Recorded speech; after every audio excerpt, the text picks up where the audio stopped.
There's a live prepper here, the world of Joan. And the subject basically is, I decided to do a little research online and look at different races as preps. The thing is, all races need to prep, not just white people as a general rule. Seems like that's what you mostly see. The thing is, there was a couple of the African American preppers who made a point very clear that the percentage wise is very low in their area compared to the white people who does this. So the thing is, it's just one of them made it very plain is that there is mistrust built among their own people. They don't even trust each other. Another thing he said, they count on the government too much. That their check's going to come in. He said, I've seen them come around and crying that, I got some Roman noodles left, that's this left, because they did not prepare anything. They didn't wait till the sale the following week or anything. They didn't think to put food up. He said, I'm going to take care of my family. He said, there is a mistrust among African American people. And so that's the drawback on that. So it don't matter what race, whether it's Asian people, whether it's African American people, whether it's people from India or whatever. What is happening is that they feel like, why should we? We don't need to. Like he said, they have gotten to their minds and have gotten to, over the years, trained in this way of thought from generations past. This is what you do to get your money. This is what you do. The government's going to take care of you. If something should go wrong, don't worry about it. And it happens in all races. It don't matter what race. It is automatically assumed that if something goes bad, we are going to be taken care of. And the government probably will do it for a while. But if things get worse and worse, they're going to go underground. The selected ones that they've chose that benefits them and whatever reasoning will go underground to their shelters and stuff. And then what will be left out here will have to survive on their own somehow, some way. And that's just how it's going to be. So it does not matter what race you are. You need to prep. You need to take care of yourself. If you're in that neighborhood and you see how it is, and nobody's prepping and nobody thinks they need to prep, then there is a good chance you're going to need to prep because the rest of them's not going to. And you're going to have to think about, how am I going to feed my family? How am I going to have water? You need at least 1 gallon of water a day per person, and that's for drinking and sanitizing yourself with, wash yourself up with. And that depends on the area you're in. If you're in a hotter climate, you're going to need more. If you get sick, you're going to need more. You're still going to have to think about that. The threes for prepping: 3 minutes without air, 3 weeks without food, 3 days without water. So water is your main objective, of course. Every race needs to prep. You cannot just think and count on the government to take care of you. You cannot just isolate yourself in that one little community, whether you are Puerto Rican, whether you are Cuban, whether you are African American, whether you're Chinese or Vietnamese or Japanese or Irish or Scottish or whatever. And you get in this nice little community and you say everybody else stay out.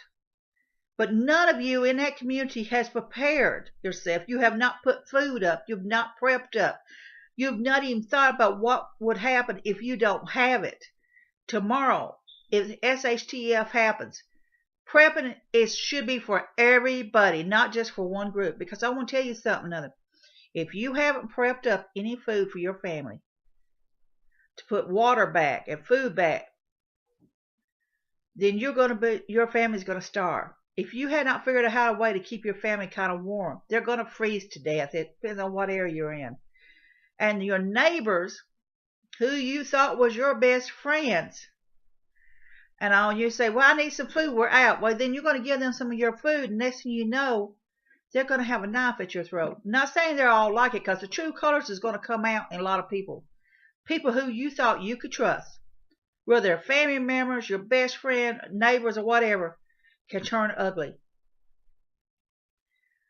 Those who you thought was brave was cowards and will leave you hanging. So you need to think about this. The government's only going to do so much, and if the government gets overwhelmed, it's the whole United States, it's the whole world. shtf happens for the whole world at one time. They are going to separate the people. that benefits them. If you've seen that War Z movie, if you've seen some other movies, they was on carriers, just chosen ones, the ones that benefited them. If they did not benefit them, they were sent to an island for people as a refugee camp. And those were the ones that just didn't benefit them. So they were sent there. So it don't matter what race you are. You need a prep. Everybody needs a prep. And you don't have to be a doomsday prepper to prep. Just prepping up enough food and water to take care of your family. Just sit down and figure out, okay, let's say 10 days I have to go without power. 10 days we can't get the food. It's flooded, it's rained, or whatever. 10 gallons of water is 1 gallon a day. There's 4 of us here. So, we can manage on a little bit less because we can both all share the water to wash up with. And you can get a little bowl of water and heat up with it. And you can take your rag and you kind of wash yourself off. And there's other ways of keeping yourself kind of clean in a situation like that. So, but just estimating. Say you got a family of 4. And you figure up the gallons of water you would need for 10 days. You think, wow, that's a lot of water to put up. I'm going to tell you what, a half a gallon a day per person, and this does not include washing up, does not include flushing your toilet. This is just say a half a gallon a day, depends on what area you're in, and figure out for 10 days is what you're going to need. Also, you got to think about the food situation, what you're going to have to eat. You need long-term storage on things. What can you have to eat? Some people buy those sea rations. And I've ate those sea rations and I thought some of them tasted pretty good. But some of them also is pretty nasty tasting. They're rather expensive to buy. And someone buys that dehydrated food with the containers. It saves them. You need to think on a budget. Macaroni and cheese, whatever, dehydrated soups. Things that you can rotate out in a stock, put into a separate container like rice, noodles. Ramen noodles sounds terrible, but I'm going to tell you what, if you're hungry, you're going to eat it. Also, you need to think about vitamins and nutrition in these things. You need to think about little packages of these little energy drinks that has vitamins in them or something other in them to keep on hand, to put into your water, to give you some kind of nutrition stuff. You need to think about all of this here. You need to think about your medical supplies. You don't have to be a prepper, no matter what race you are, but try to think about at least 10-day supply. And then get in the habit when you go to the store, picking up something each week a little extra. Your cabinets might be full. And you might not need anything right now, but you know what? Go ahead and pick up a couple extra cans of soup. Pick up a couple extra cans of beans. Buy you some dry beans and put up. It is something to think about. All preppers, all races needs to prep. Even if it's for no more than an emergency situation when you do not know if the government is going to get there to you in time. If a storm happens, a flood happens, a tornado happens, a hurricane happens, whatever it is that happens, you need to have this stuff packed up in different places. Not all in one spot as a backup, just in different places in case. Depends on the area you live in. If you are known for large amount of hurricanes, you might want to get you a waterproof container. You might want to dig you a hole somewhere in your yard and bury you some backup food supply in case you need it. In case nobody can get to you. You might want to put some water and stuff up in the attic because if it floods and you got water and food up there you can reach, that's dry. You've got to think on all of this. You need to think about yourself. You need to think about your families. You need to think about what's going to happen if it happens. And it doesn't matter who they are.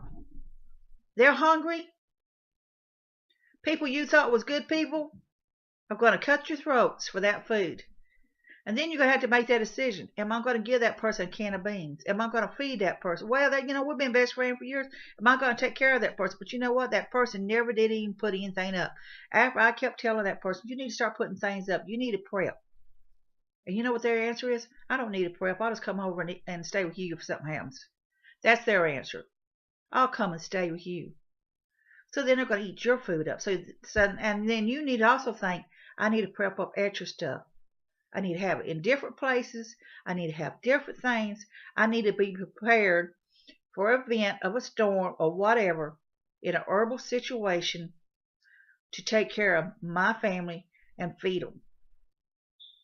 Take care of my family and my friends, whoever's in that community, to survive through the winter months. It does not matter what race. All races need a prep, and you need to get out of that little box that you're in. Through generations of brainwashing, generations of teaching you, saying, hey, I've lived off the government for years. This is what you do. You go to government, you need some food, you go get your food stamps. You want to get a check, this is how you go get your check. Okay, here's your Social Security check. Just live off your Social Security check. This is what we're going to teach you. Is what they're teaching us, brainwaves. Okay, I don't need to do anything. I can run down the store. Store's right to walking distance from my house. I'll go get me some food if I need it. I'll go get me some water. I don't need nothing in my cabinets. I'm good. I work at a restaurant. I eat at a restaurant all the time. I don't need anything to take care of. I don't need no medical supplies. I don't need anything because it's there for me, and the government's going to take care of me. But if shtf does happen, and let's hope it don't really happen worldwide, but it does happen every day somewhere, some part of the world. We have a shtf situation happen all the time, where people, from poison water to storms destroying their homes, has to depend on the people to bring them food and water and medical supplies and stuff. They have to count on that.